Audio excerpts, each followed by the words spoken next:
What's up, guys? I'm Lee Williamson, and today I'm going to be covering a couple of things on iPi, the mocap software used to record motion capture onto a 3D character.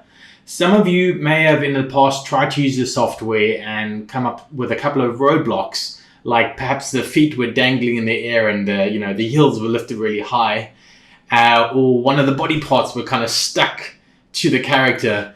And there were just a couple of small minor things, adjustments that you should do when setting up your camera or how to act in front of the camera. Once you know these, you won't make these mistakes, and then you can get on with it.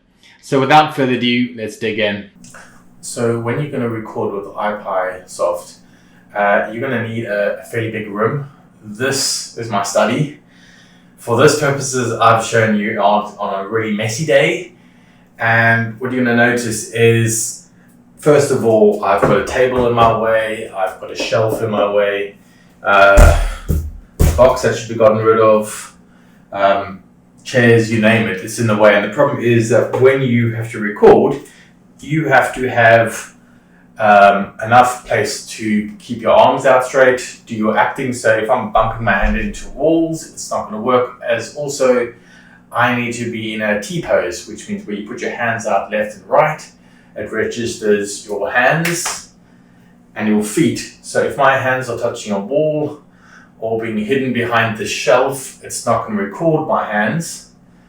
And my feet aren't going to be noticed either, because first of all, there's a table blocking it, and there are other things that are blocking the plane. So obviously imagine for that camera, these imaginary aerial lines coming off the camera like a three-dimensional plane, and the camera needs to pick up that plane has to be completely clear.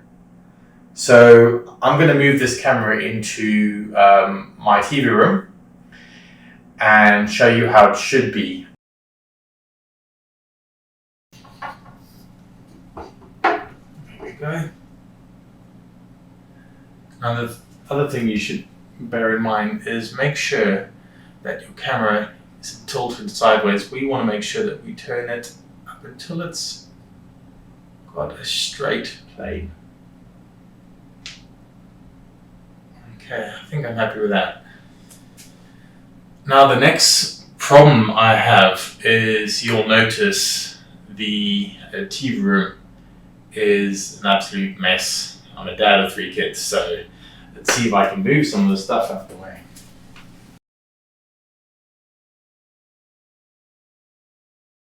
Now you'll notice I have my cat there. So if you do have a pet, you're going to have to kick him out the house if he is a mover, because if there are obstacles in the way and they move, you will never be able to get the perfect tracking. Right, so I have my camera in a doorway. Seems like the perfect shot, but now we have another problem. When you have to take a snapshot of the room, or as it's called in the package, it's called evaluate background. I need to make sure that my camera doesn't move. Right now it's covering the door, which means somehow I'm going to have to kind of sneaky through this door and get past it without moving the camera. So if you are putting your camera in an awkward position, make sure you're able to walk around it so that you don't bump your camera. So the first step for me would be to perhaps move my camera further through the doorway.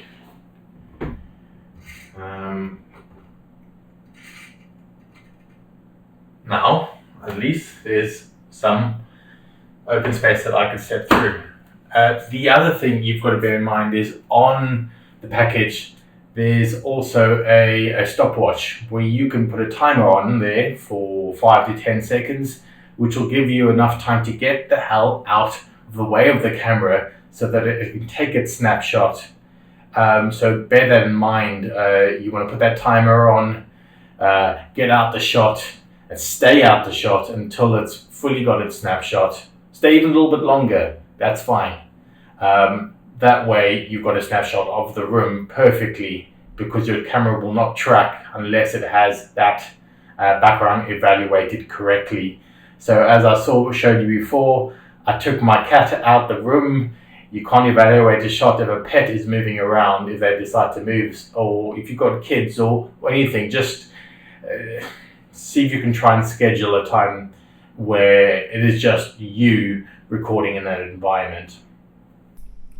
Right, so we're going to open up iPi Mocap Studio, and we're going to take the recording that I made, hands behind back.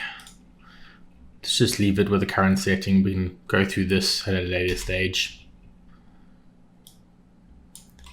And I'm going to select use fast track algorithm and enable tracking. So get them all selected. Sometimes you can turn off enable head tracking because sometimes it causes the head to bob a bit. And let's just say forward track.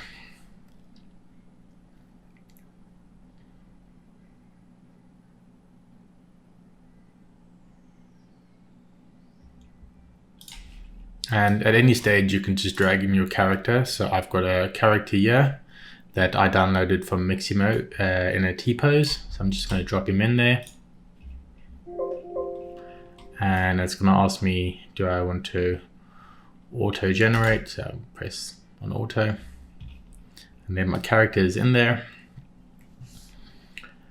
Then I'm going to go back to tracking. And I don't want that T-pose, so I'm going to drag it up to about this point here.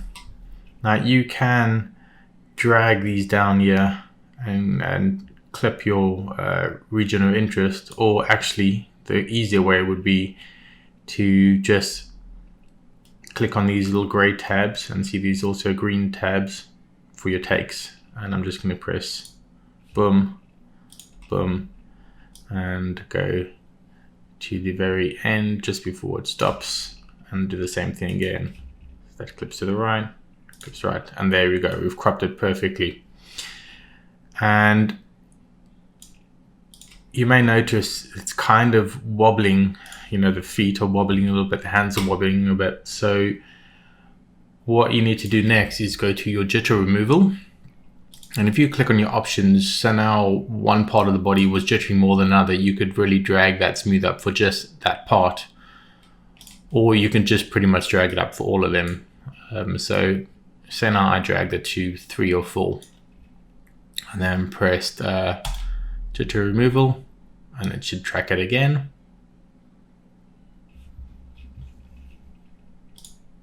Cool, so I'm happy with that, a lot smoother. Now, one problem you may notice is when this character is grabbing up into the air, his hand is slightly behind his back. Now, you may notice sometimes suddenly, if you have a single camera like I do, and I'm sure most of you use a single camera, not more than one, you don't have a camera tracking behind this character, so it can't track this hand. So therefore, this hand will end up sticking to him and stay stuck to him all the way to the end, which can be very annoying.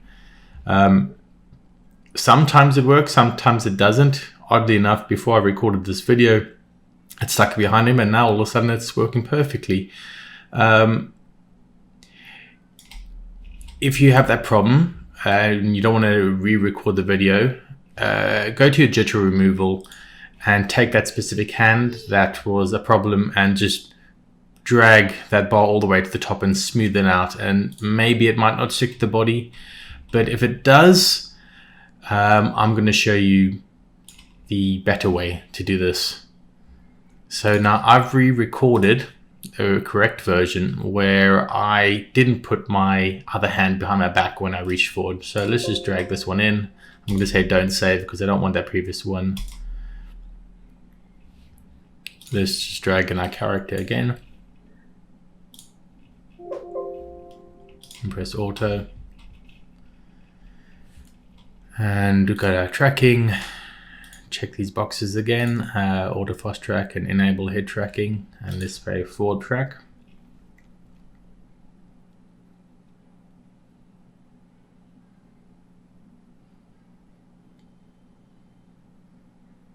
I just did a little bit more just to see which would be the better track for me.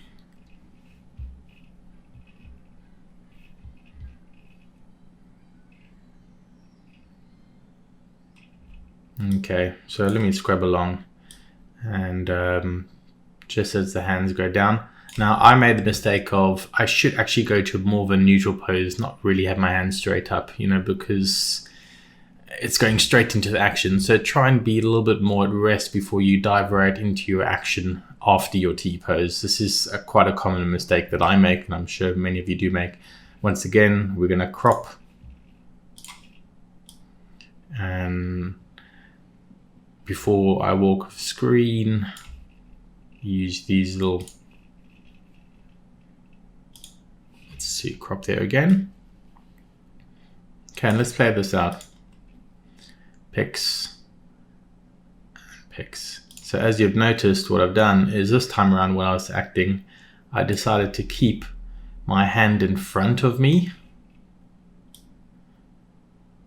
rather than behind my back. Now, when I did this is not really great acting. It looks just really stagnant. So I thought I'd try something different. Maybe when he picks, maybe one leg could lift up and then his other arm goes out rather than behind his back, so it can be tracked. That just feels a lot more dynamic.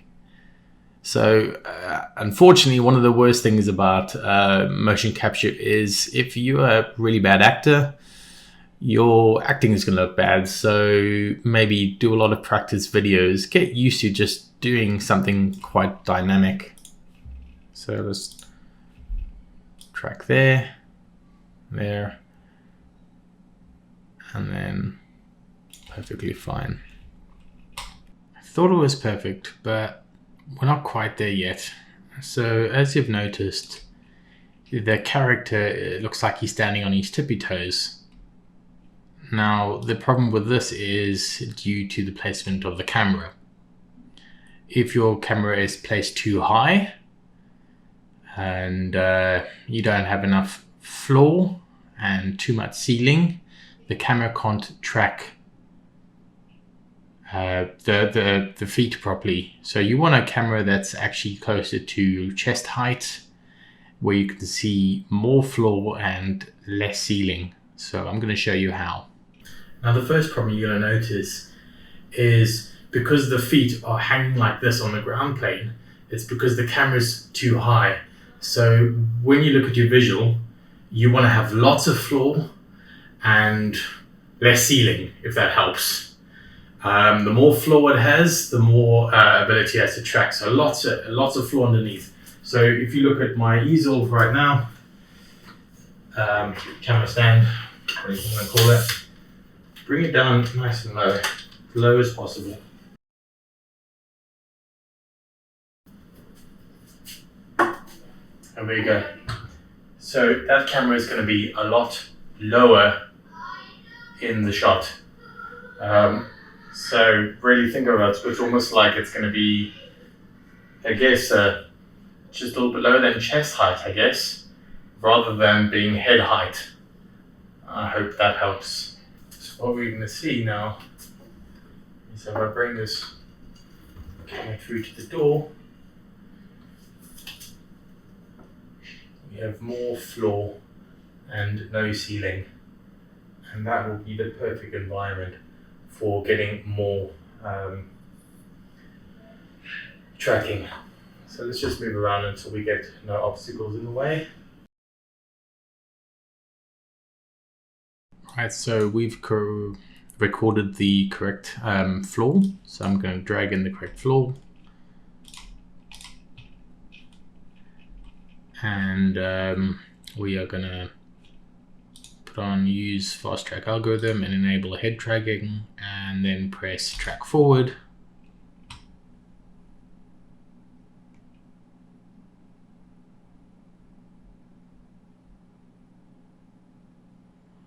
Once again,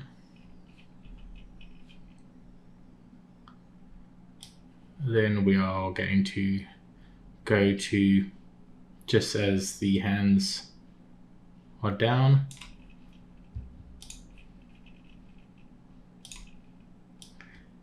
and just before I walk off camera.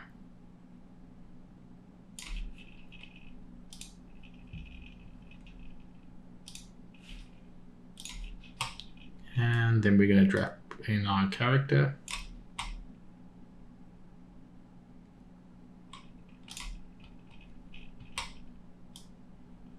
And now, as you notice, the character isn't on his heels, but his feet are straight on the ground plane. So that is what we want. So let's press save on that and call this correct floor.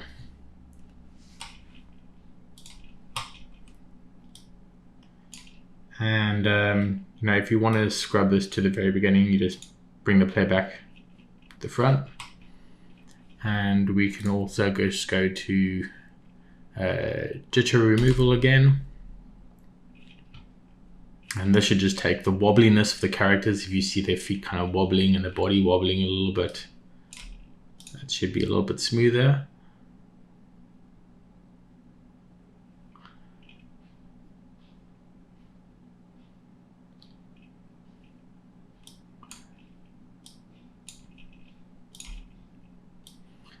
Now, I don't know if you noticed another little issue here, is the head is kind of bopping away. We don't want that head to bop. So we are going to turn off enable head tracking and forward track again.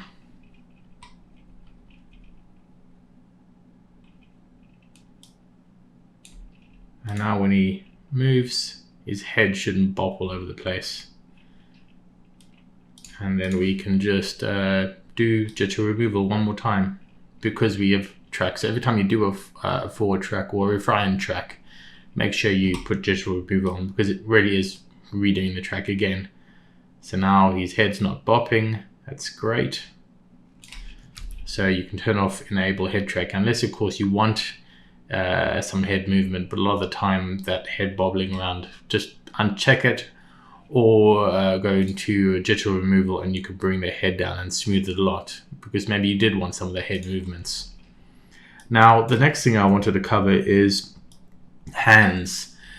Inside of iPi, you can't record hands opening and closing. The motion tracking only tracks the hands, feet, hips, head, but it doesn't do hands opening and closing. So what they've done is they've included a feature built into Studio.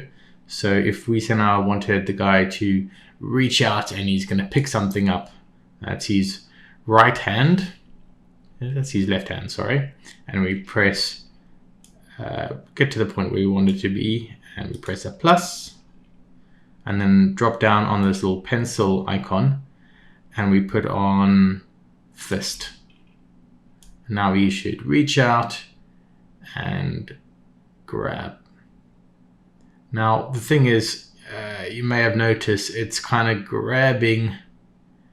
taking too long to grab. So you can actually drag out how long you want that fist animation to happen. So maybe you want it really fast, say gum, and it just grabs there. So shorten that playhead. And the other thing you're going to notice is the hand doesn't feel very relaxed. So why don't we go to the very beginning, and we're going to press plus, and we're going to drop down and choose relaxed. And that gives a much more relaxed kind of a hand. It just looks a little bit not so flat out. You know, the fingers are slightly bent. Just a really relaxed looking hand. So not straight out of the box. And then he grabs. And when his hand comes down, we can do the same thing again. We can add another one, and this time around it's going to be back on relaxed. So reaches out, plucks, and opens up his hand. And then maybe he does the same thing with this hand, the other hand. So we're going to go right hand this time around, and we're going to choose fist. It's right hand, and he grabs hold, and let's make that a little bit shorter again. Oh. Wait for the white arrow, make that shorter. It's going to grab, and then it's going to come back down, and he's going to relax his hands here. So that's his right hand, plus drop down, relaxed. And so we're going to grab and open up his hands over there. And then same thing you want to do is you want to go to the beginning of the playhead, and we just want to choose a relaxed hand, just because the relaxed hand looks less like a plank. And there we go. You know, reaches out, grabs, reaches out, grabs.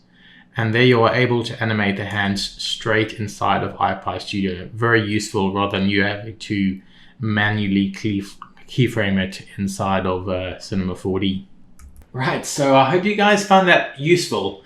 If you want to know more, I have written 2 articles with School of Motion on it, as well as recorded a video on my channel already about it. I will be sure to give you all those 3 links. I definitely recommend using iPi Studio for animating characters. It's really good just to get deadlines done a lot faster.